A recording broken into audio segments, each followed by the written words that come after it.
You are listening to the F11 Photography Podcast.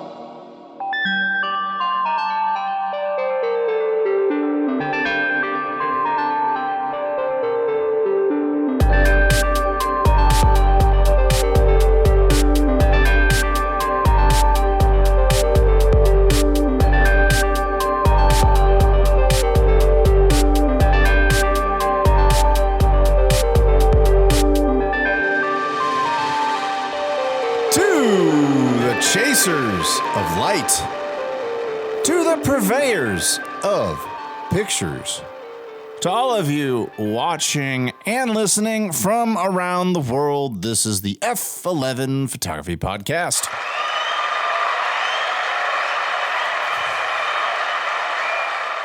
I am your host, Kevin Deal, along with your other host, one Mr. Brandon Gorey. Hello, welcome back. How we doing?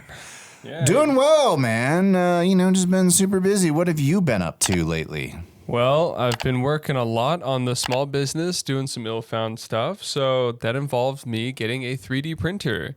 As it turns out, mold manufacturers are really not reliable around the world unless you're ordering tens of thousands of silicone parts. So we decided to get a 3D printer. We're doing all of our designs in-house, and we're rapid prototyping as we speak. So this is a coaster that's based off of a reservoir, right? Yes, the industrial floodgate coaster. Modeled after floodgates around the world, the industrial brutalist concept. A lot of those are in China, actually. They make a lot of brutalist stuff over there. So if you want to stand in a bread line and wait for your communist-issued bread, or even stand in line waiting for your communist-issued milk, you have a coaster to put your milk on top of now. This is made for you. Absolutely. So if you're into brutalism or concrete, ill-found, right? Yeah. Is it illfound.co? It's just ill-found, but... that was taken on Instagram, so I had to put a .co. I mean, it looks more official, but we had to put it in any case. Damn it. Well, it happens, man. Hey, there's nothing more awesome and entrepreneurial, I don't even know if that's a word, than launching your own product. And so I always root for the successes of people who do launch their own products. Well, thank you, Kevin. Speaking of entrepreneurs and launching your own products, I just launched my Styles packs yesterday. I'm pleased to announce that my 3 Capture One style packs, Metamorphic Portraits, The Sound of Silver, and Rangefinder are all now available for purchase on my website. Check out a link in the description of this video. And now, on to today's episode. So check those out. But it is funny because I actually, when I set up my preset packs, I decided to, for a few months, do a campaign where I collected people's emails, but they had to take the steps to go to my. Here was the process. I leading up to it, I was like, hey, I'm gonna launch these preset packs, and if you're interested, you have to go to kevindalephotography.com. That's step 1. Step 2 is you have to scroll to the bottom of the home page. Step 3 is you have to click on the field to put your email address in.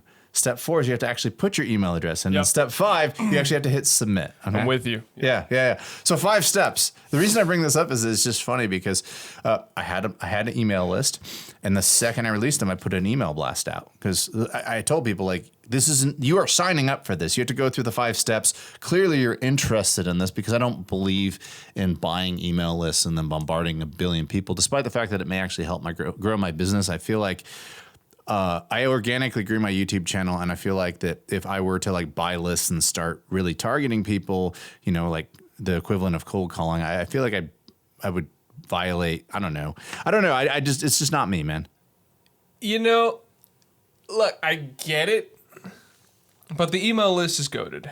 The email list will always be goated, and the returns are always phenomenal. Like the bang for buck is insane. We'll see, but as of right now, I only want to gauge who's super interested in it, and so I have people who have taken the 5 steps to sign up for the list. That is a list of people who are super interested. Right. Anyway, point being, is funny. I sent out my email blast, and within like 2 minutes, I got an unsubscribe from somebody who said, I never signed up for this list. It's like, Well, I certainly as hell didn't sign you up for this list.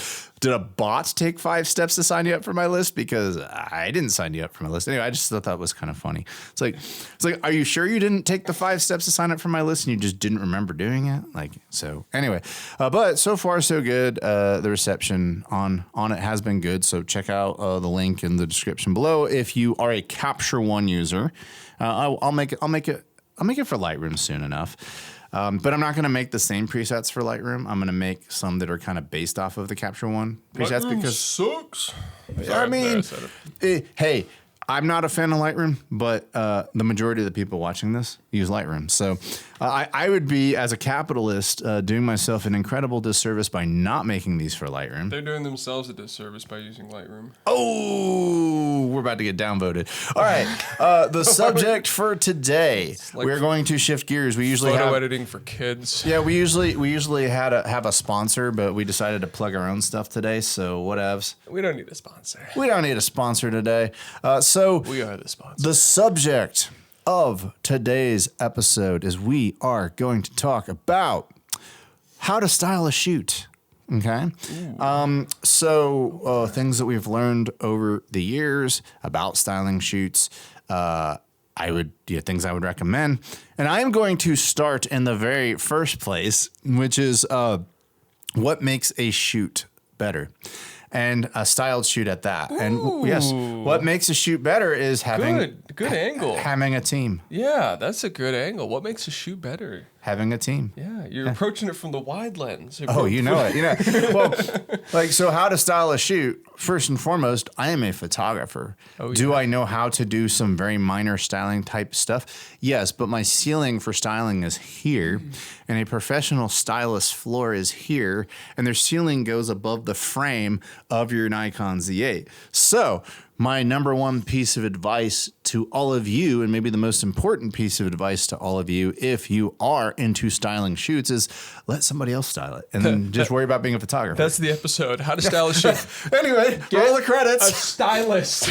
I mean, but it's true. And now your work doesn't end there because there's other considerations you have to make during a styled shoot, which we're going to talk about. So it's not even necessarily get a stylist, it's build a team, and that team includes a stylist. Because guess what I know about makeup? I could name you what types of, that's blush. I think that's eyeliner.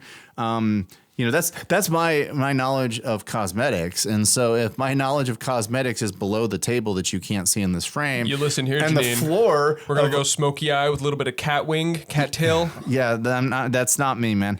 That's not me. The only thing I can tell you about makeup is when it's bad.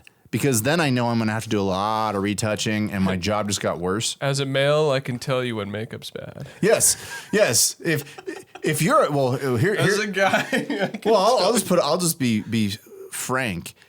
Any makeup artist where I can tell the makeup is bad, they're never getting hired by me ever again. Because it's like, it should be so freaking good that me who knows nothing about makeup should not go, wow, that's shit.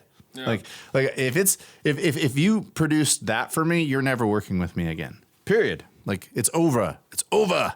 So and I've actually had that because I found that makeup artists when you hire them, a lot of times they don't understand the assignment and they think that, I have to show off as good as I can possibly be with so much makeup on the model's face that I just have to show off my most complex makeup look I've ever done. And the assignment might be like a natural beauty shoot, right? Bro, I wish the makeup artists I work with did that. A couple of them do. Most of them are just like, all right, I'm going to do the contour that I learned at Paul Mitchell's makeup store. I don't think Paul Mitchell does makeup. I think it's hair. But either way... Boy, we're outing ourselves for not knowing a lot about makeup. Paul Mitchell. I think you got to get to Revlon and Neutrogena. I saw Paul Mitchell at EDC when it was back in LA. Was he rolling? Yes. Howard, I am rolling. Yeah. You ever seen that movie, that bit from Tombstone? Val Kilmer? Yeah. To the point. So the rest of the episode, we're going to talk about people who have their own hairstyle brands rolling on ecstasy. Oh, I'm sorry. So anyway, back to makeup and cosmetics, which is hire people who are better than you at those areas. Let cooks cook, right? That's Right. to me. That's the same goes for hair. You tell me to style anybody's hair, man or woman, I don't care. I'm not going to do it well because it's like my job is to grab a camera and take pictures, right? There is somewhere deep down, Kevin, where you will just forego all the I'm not good at this, grab a can of hairspray and just fucking like, all right, a little bit of this, fuck it, need more there. Because it's a medium, you know? It's a paintbrush. When you're painting red, sometimes a space without red just needs red, and that's enough. If you give me hairspray, I'd probably like light it and like make fire with it. Yeah. Turn someone into Marv or Harry in Home Alone. Yeah, so you probably want to like let the cook there and let the hairstylist do the hair. But to the point of styling a shoot, the number one thing you should do is hire a team and grow with that team. So if you have find a makeup artist that can do pretty much everything you need them to do. Find a hairstylist that can do pretty much everything you need them to do. Find a wardrobe stylist that can pull any style. If you can develop a team in those three areas, you're pretty much able to do whatever you want at that point. Now, and so I 100% agree with you. But for the sake of the audience, I know that A, the majority of photographers are introverted and don't network, and B, no one has no one's got the wallet for hiring an entire team. Well, I'm also talking about like creative shoots though, where you do everybody's building their portfolios. Collaborating. Still build a team of that because you can find stylists. We've talked about this in the past, which is find people who are at your level or maybe even slightly above your level who will help pull you up to their level. But build a team of people who are kind of in the same place as you. Find a stylist who's at the same level as you. Maybe find a makeup artist who's a little bit better than you, and develop a team that way. And you'll elevate each other's shoots and you'll help each other's portfolios out. But we're talking about that as the ideal way to do a styled shoot. Now, what happens if you don't have that team? What do you do? First and foremost, well, hold on. Something to qualify with a stylist is make sure like there's different like stylists, right? You know, there's different people. Like you can get one stylist where you're hiring their taste, and you show them a mood board, and they're gonna be like, oh, I know exactly where to buy these clothes. Yep. And that's kind of what they do. There's other stylists, if you live in a big enough city, to where you're buying their wardrobe, where they have hundreds of garments. They've got storage with hundreds of garments. And when you show them the mood board, they go out to their storage, they go to their closets, and they go, oh, where are the clothes, that's going to work for the shoot? And so, you're going to get charged a different rate. It's just going to be a lot more collaborative if you're working with someone who has a closet. And so if you're living in a city that's large enough, try to find a stylist with a big closet that even you could probably look through and sort of like go, oh yeah, this is definitely in the mood. I'm not a stylist myself, but this garment is awesome. In addition to stylists, you could also look at designers. Now, Austin is not going to have as many designers as, say, New York City or Paris or London or Milan. But we do have some designers here, and I do work with them from time to time. But in general, you want a stylist because there's definitely more stylists in your city than there are designers in your city, unless like you live in those major fashion hubs. And even then, there's probably more stylists. Major fashion hub, like in the United States, in New York. But but in the world, there's a handful. But that's something to keep in mind is definitely have a team. And if you can find a stylist, if you live in a smaller area and you can find a stylist, man, hold on to them because they are like gold. Yeah, they will elevate your shoots to a point that you can. Because like I can kind of go. I can create a mood board and show it to a model, and oftentimes a model can go, "Oh, okay, I have something in my closet that's kind of like that," and we can put something together. But I would also say that oftentimes if you have a stylist put just some badass piece of clothing on a model, that model's all of a sudden going to be way more motivated to give you a good performance in front of the camera because they're wearing something that they can't afford as opposed to something that's already in their closet that they spent their money on. Hey, newsflash, most models in the early 20s don't have a lot of money. So they're not going to be buying, $2,000 dresses and, $500 tops and stuff like that. So if you want to shoot a more high fashion leaning look, you probably do need to rely on a stylist or a designer. Go ahead. Well, okay, the money thing. I've got a gripe with that. Okay, so yes, a lot of models don't have the money, but also a lot of models do at the same time. Depends. I've shot a fair bit of models in Austin who are from Dallas with their parents' money, who are from New York with their parents' money, or are just in Austin, happen to run like 3 businesses at the same time and just have a shit ton of money, and they're from, bumfuck Egypt. So there are people where they're just like, yeah, no, just send me the clothes you want. And I'm like, oh, cool, $150 dress. They're like, cool, do you need anything better than that? I'm like, better. Oh. And that does happen fairly often. Especially in bigger cities. You bring up a good point. So we've talked ad nauseum on this pod that social media is fake, that people exaggerate their lives. There is hyperbole there. And models are not immune to this. I see this a lot. You'll see a model who will say, I'm Austin based, but I'm also New York based and I'm also LA based. Or I'll see a model that says, I travel around a lot. And then you do a little more investigative research and they're married to a minor league baseball player who travels around the country. It's like, why are you in Philadelphia today? Why are you in such and such city? Because you're following your spouse's job around or whatever. There's this one model I know in Austin. I haven't shot with them, but it's like I see them at HEB, our local grocery store, every now and again, just in their pajamas, just fucking grabbing rice or whatever. And then on their Instagram story, they're just like, yeah, I'm in Dubai for the 3rd time this year, and I'm like, that's crazy. Yeah. So anyway, point being is those people may actually have access to money because they may have really rich spouses who play for Major League Baseball. But that also brings up another point. If you find yourself needing to be a stylist, a practice that is absolutely normal in the styling world is buying clothes and returning them. So you could go to a boutique. Now, oftentimes it's understood.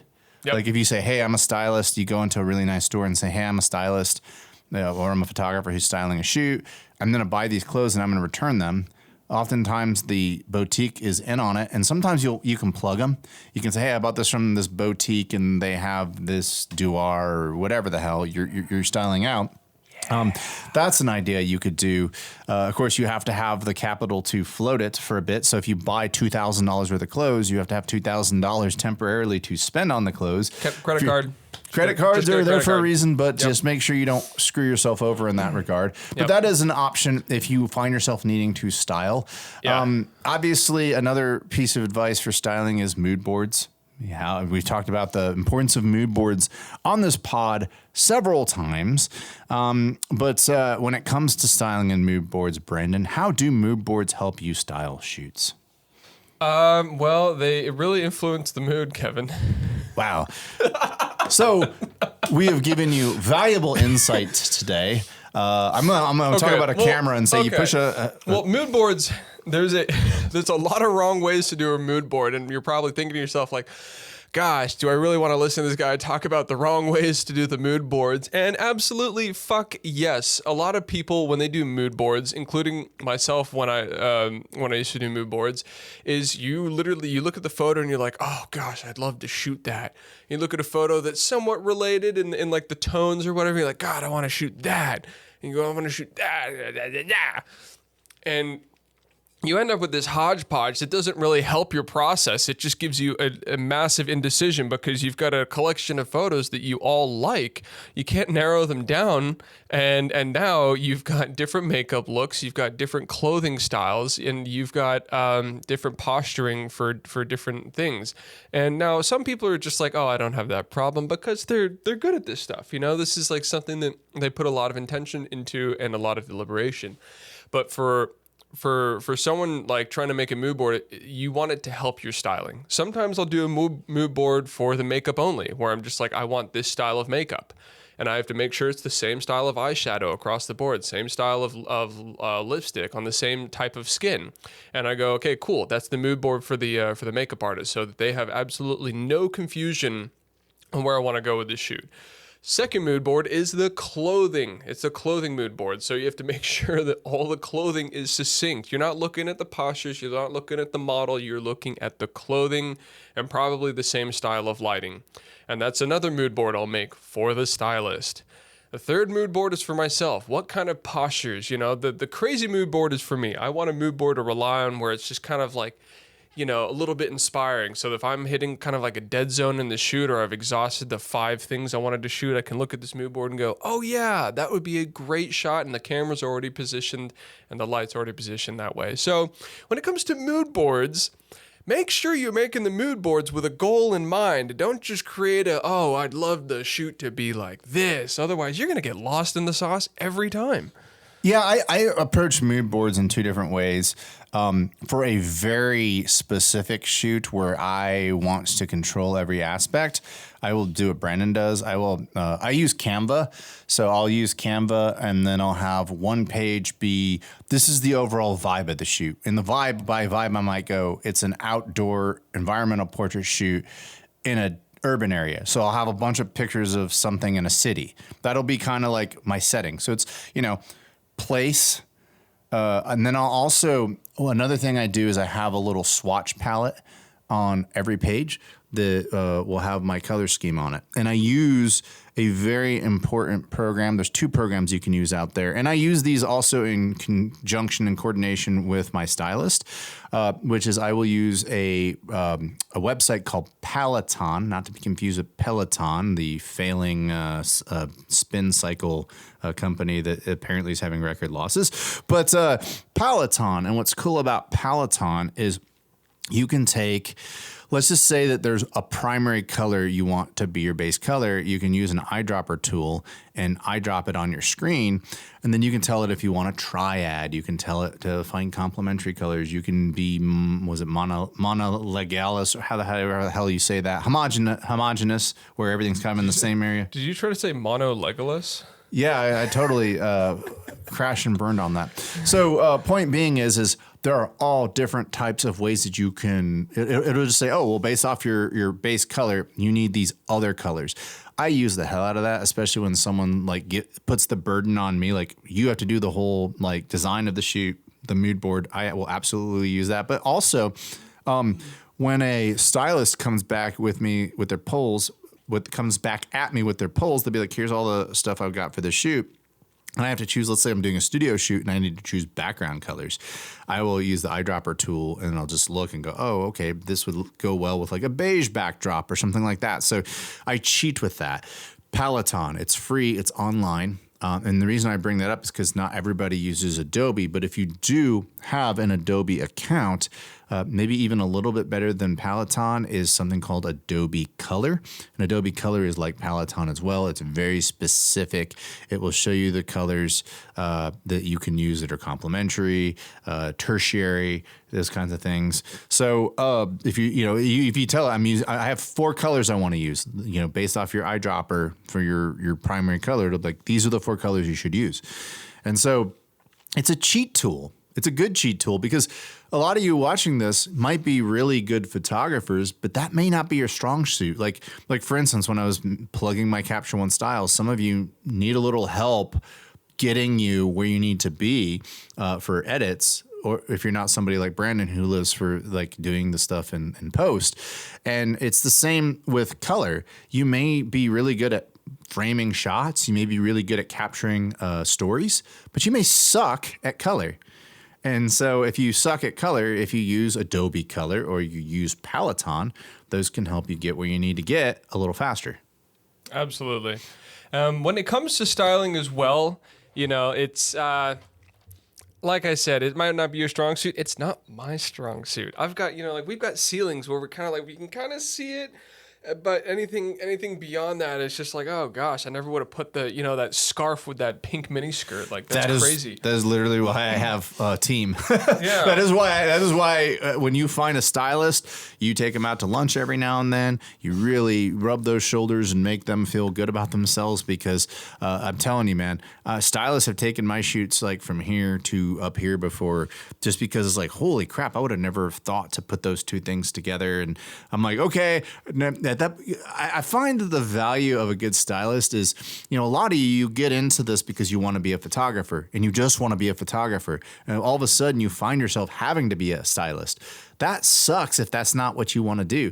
I don't want to be a stylist. I like photographing good styling, but I hate styling, which is why I have other people do it. But at the same time, if you have a personal shoot that's a little bit out there, like I had a shoot with chainmail.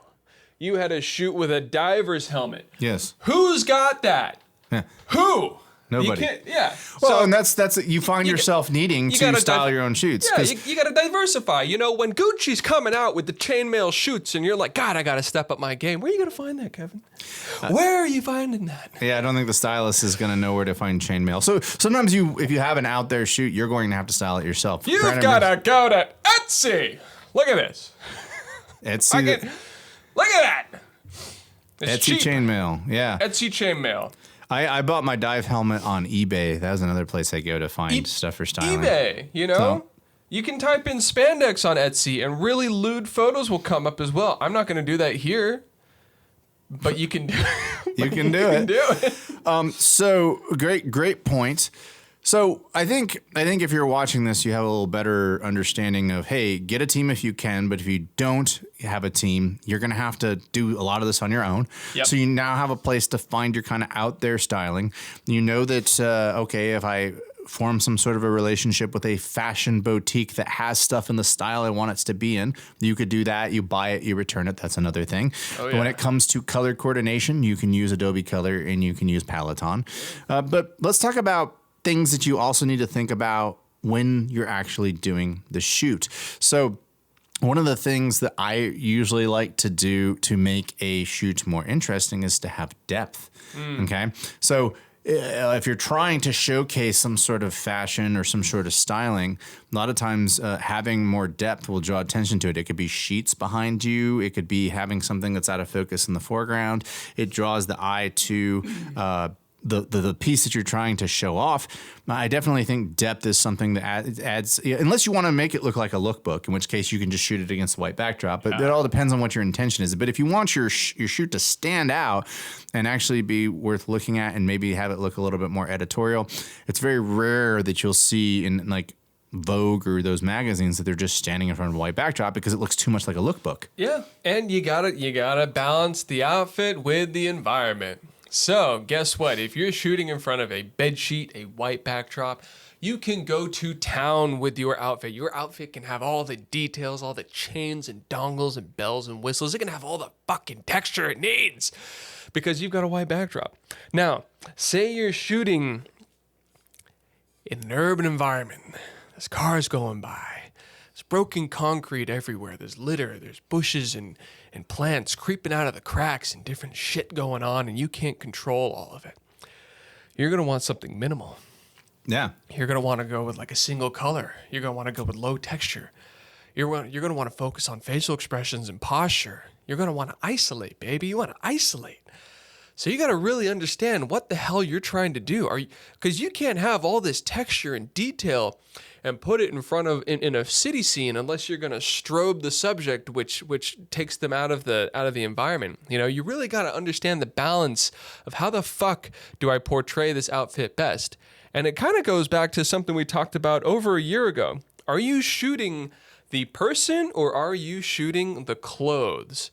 And that's a whole other conversation in and of itself. Oh, I struggle with that because oftentimes my photography, I want to focus it around the person and their character, and they happen to be wearing clothes. Yeah, I mean, they happen to be wearing like stylish clothes, Yeah. They're just nude. It's like, here's a boob. I hate it when my models are happy. They happen to wear clothes. They just happen to be wearing clothes. But no, like I tend to like to tell stories. And so I struggle with that sometimes. It's like, well, if the story is like, how much does the styling dominate the story versus the story itself? And I struggle with that balance a lot, actually.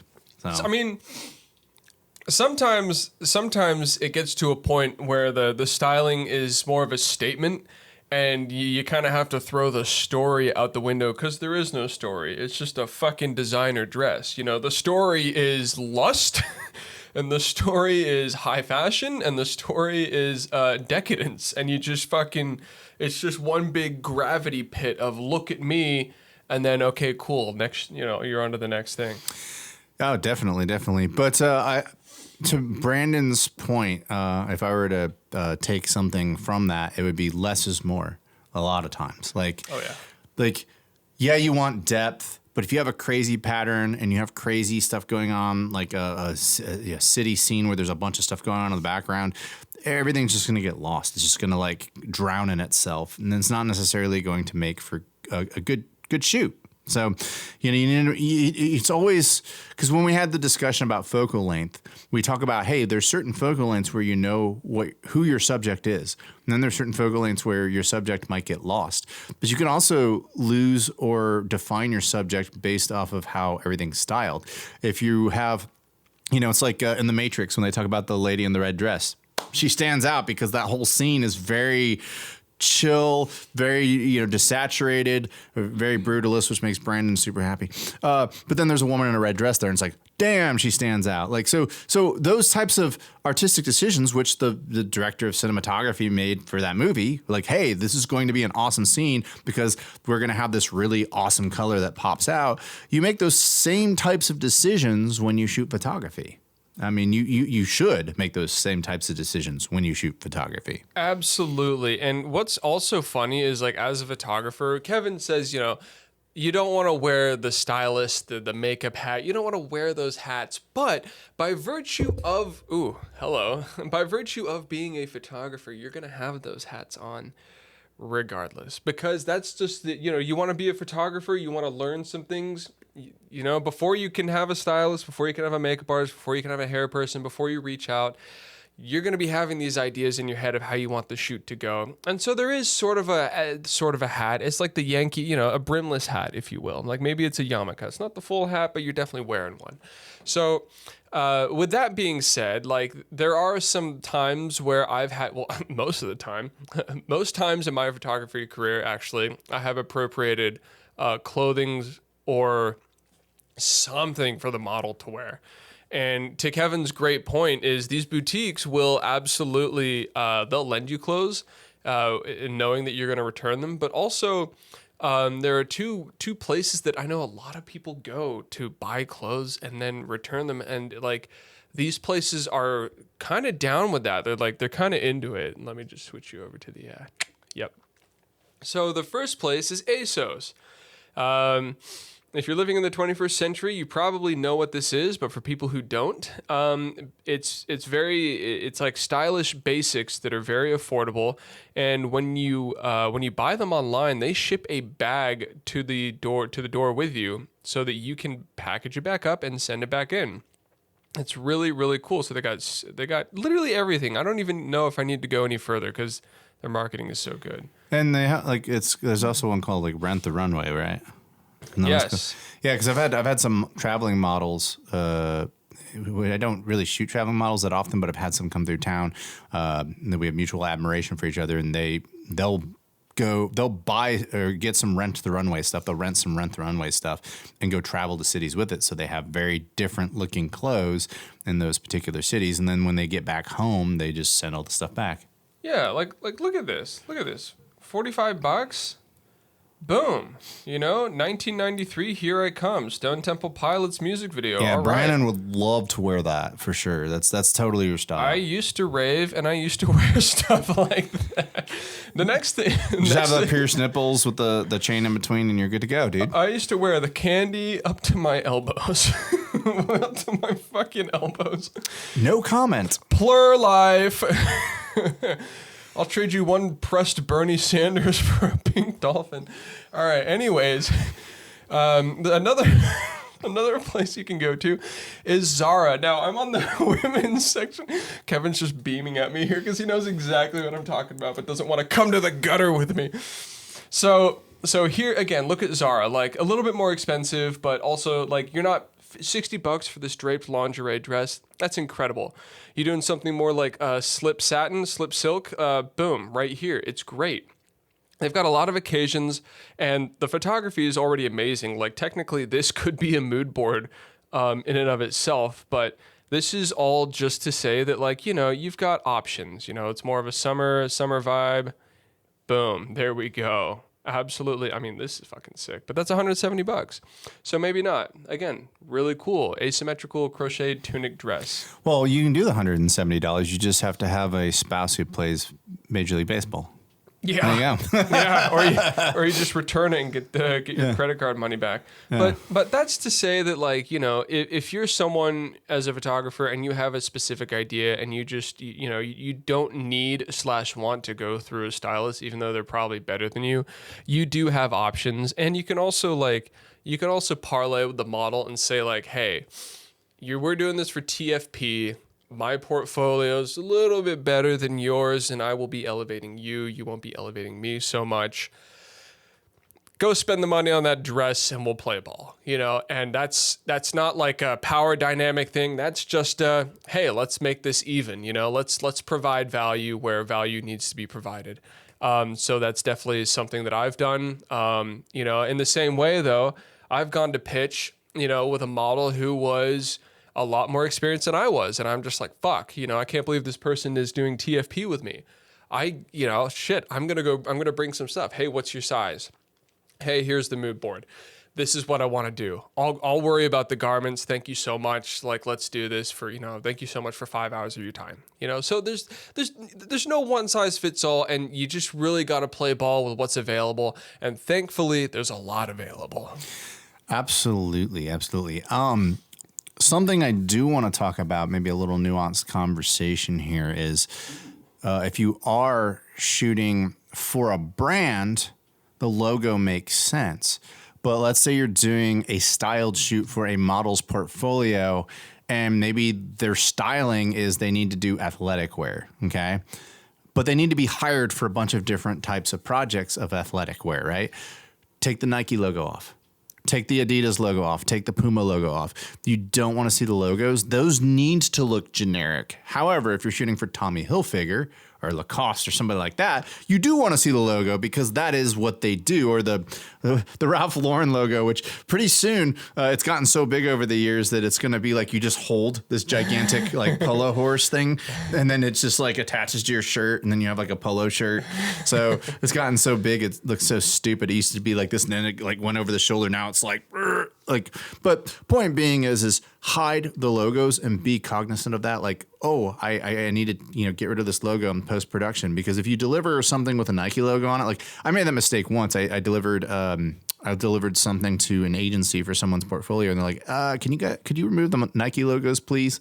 Like, oh yeah, because they might be trying to attract Adidas or Puma or Under Armour for a particular project, and like these companies apparently get butthurt when they see somebody wearing somebody else's logo because they can't imagine any world other than their own, because they're It's just diligence, It's not the end of the world, but it's just diligence, Yeah. If you're sending stuff to Adidas, or you're working with Adidas and they want to see some stuff, like you don't want to send them shit with Nike on them, That's just common sense. Like, don't do that, Yeah. Well, as a matter of fact, there is an example of this. There's a model that both Brennan and I have worked with, and she recently just got signed to an agency in Portland, and you have both Nike and Adidas there, and she's gotten work with Nike already. And when I shot some work, when I did her portfolio, she was not wearing Nike clothing, but we took care of that because we took the logo out or whatever. And so it all worked out. So just something to keep in mind, real world experience I can draw from. Speaking of logos, we should also talk about tags. So be mindful of where tags are and how you're going to shoot it, because man, that can create a ton of work for you in post-production if you're not paying attention to that kind of stuff. Kevin brought up a killer point. When you're balls deep in the photo shoot, you know, when you're just in there and you go from the body setting up to just you're all up here, you're like, okay, how do I, the posture, the lighting, and you're looking at all that. I can guarantee you're not looking at tags, you're not looking at creases that have formed over the duration of the shoot. You're not looking at how the clothing's draping in a weird way. Like, you're just not looking at that. This stuff. is why you should hire a stylist, because they will do it during the shoot. But go on. Exactly, they will come in and they'll say, hold it.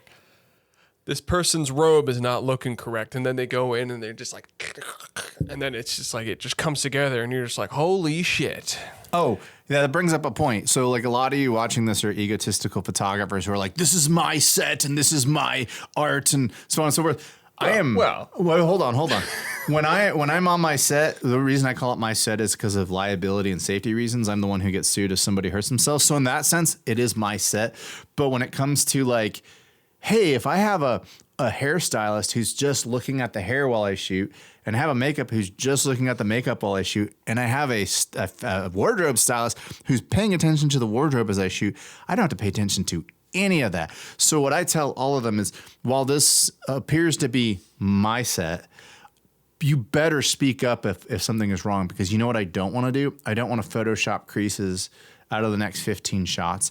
I don't want to Photoshop stray hairs if I don't have to. And if there's some sort of smudginess with the makeup that needs to be quickly corrected, speak the hell up and tell me, because it'll save me so much time post-production. And I sit down with my team and I tell them that before the set, like, do not suffer in silence if something's wrong. Stop the shoot. I'm going to get way more mad at you for not stopping the shoot than for stopping the shoot. Nothing frustrates me more than having to Photoshop flyaway hairs on a gradiented background. Yeah, that sucks. I just want to right here. I can't stand that. Yeah, I shoot shallow depth of field a lot, and I'll shoot somebody who's backlit by trees, and you've got the greenery, and you've got just those tiny little bouquet balls of light coming through. It is hard. It is not fun to take hairs out in front of that, because it'll fuck your bouquet up all day, and you're just like, oh man, I had this nice smooth bouquet on this shallow depth of field, and now I can see this weird anomaly, this artifact occurring behind them that I'm having a really hard time. Whether I use the spot heal, whether I use the patch, it doesn't matter what I do. I'm like, shit. It would have just been easier if there wasn't hair there. Yeah, it gets to like a point where it's way too complex for Photoshop. That's another thing. It's like having an assistant on set, Yeah, well, having 3 assistants. That's why I'm saying, if you have a team, you have 3 assistants. By the way, you can a lot of times because these people are mutually invested in the outcome. I mean, I've always been like to a hairstylist. If I go, hey, will you hold this reflector? I've never had them go no. They'll be like, yeah, I want the hair to glow. Like, they'll hold reflectors for you, which is great, and that elevates your shoot. I had this one guy. He recently moved to New York from Dallas. Great makeup artist and hairstylist. I had him hold a reflector for 3 hours in 105-degree heat for a shoot once. And he was phenomenal. That was a shitty shoot. Not on our part, but the model recently, she got dropped immediately after that shoot. From the agency, but oh wow, yeah. She asked me 3 times for the raw images, and I'm like, "You're not getting the fucking raw images. Go away." Never, ever. Like, here's a list of things you're never getting from me. Number 1, the raw images. It's not happening. Yeah. You can beg. It's just they're gone. I'm sorry. Like, they're locked away. They're in cold storage under my house. What percentage of models even have a computer and programs that can open up raw files? They have this plan. They have this scheme. They're like, I'm gonna choose the best photo that the photographer missed, send it to my photo person. They're gonna edit it, and I'm gonna post it on Instagram. No thanks. Yeah, I don't know. Kick that to the curb. Yeah. Anyway, I interrupted you. Go ahead. Oh, I thought you were shaking Hey. I was just pointing at you. But yeah, shake hand. It's fine. Go ahead. Yeah, where were we? What were we talking about? You had someone get dropped after a shoot, and you had an assistant holding a reflector for a very long period of time. Yeah, and just to the point is, I don't mean to like abuse your assistants while they're on set. I do. But I mean, I'm more readily like able to abuse myself for the artistic thing, and then I'll just let everyone, you guys just chill. I'm gonna suffer here unless I need a second hand. But sometimes the assistants don't see the vision, and they can end up like just making more work for you. Yeah, it depends. Like Other photographers work really well as assistants because you can say, hey, I need a 60-inch octabox on this light. Like, can you change it out? And they'll know what you're talking about. there are certain things I let assistants do and encourage them to do, and there's certain things that I'll never let them do. So like when I'm setting up or taking down, and like, can I help? I'm always like, no. Like, it will take me more time to explain to you how to set up my modifiers than it would just be to set up the modifiers on my own. So no, you cannot help me because, no offense, you do hair and you don't know how to do any of this stuff. So I don't want to teach you unless unless you want to become my full-time assistant and work with me on every shoot. In that case, maybe you train them once and then they do it from that point onward. But in general, I don't. When it's set up and take down time, unless people are simply carrying something from the car to the location, I don't want their help. But holding a reflector, yeah, I'm gonna put your ass to work. Recording behind the scenes, yeah, I'm gonna put your ass to work. Like, I'll find stuff for you to do on my set for sure. So is there anything else you want to talk about on how to style a shoot, something that's near and dear to your heart that you want to get out off your chest? Go crazy. Whenever you're styling a shoot, go crazy. Even if it's a basic shoot, and it's just it's for an agency, you're doing test stuff, you're doing lookbook stuff, just very basic stuff. Bring something fun. I always tell my models when I'm doing portfolio updates, I'm like, cool, yeah, we're gonna do the cookie cutter. We might go a little bit edgier if we're shooting for New York agencies. You bring your sheer chainmail, clip pierce on nipple, rave stuff with you. Something fun. Yeah. Yeah, like a Feel the Burn headband with a Rick and Morty, sticker tattoo things. Yeah, sure. No, bring something fun. Like I told this one model, I said, bring all the stuff you'd normally bring, which is just very, very, collared cotton shirts and just, loose fitting and tight fitting stuff, black and white plain shirts. And then also bring something wild. Like if you have any hunting boots, like duck boots or something like that, or waders, go ahead and bring that, your craziest belt, and maybe like some other crazy boots and your girlfriend's biggest sunglasses or whatever. Like, always have something crazy in the back pocket because you never know when the Adderall is going to kick in and you're just going to feel like going absolutely nuts with creativity. No, I'm joking. You never know when you're going to want to get really creative, or like at the end of the shoot, you've got the base shots done and then you get into the fun zone and you get a little something extra. Sounds like I need to invest in some duck boots. Yeah. I've never done a duck boot shoot, so maybe I should put that on my list of things to try. Well, the guy that I asked was a country boy, or seemed like a country boy, and he was going for New York, and he was really good. He's a great model, but I was just like, bring some fun shit, bring some crazy stuff. My go-to for the country girls is cowboy boots because they always have those. Bring your cowboy boots. Yeah, cowboy boots. Hey, cowboy boots are comfortable. Sure. So are Crocs. Wouldn't shoot them. I love cowboy boots. So anyway, all right. Well, I think we're going to call it a day on episode number 16 of season 2. Oh, yeah. That does it for today's episode. Oh, yeah. We want to thank each and every one of you for checking out today's episode. F11pod.com is where you can find us. You can find us on all the socials at F11pod. We don't use social media, but if you want to support us there, you can. Obviously, if you like what you saw today, heard today, click the subscribe button below. We do appreciate the support. And yes, kids, until next time, chase light and not algorithms.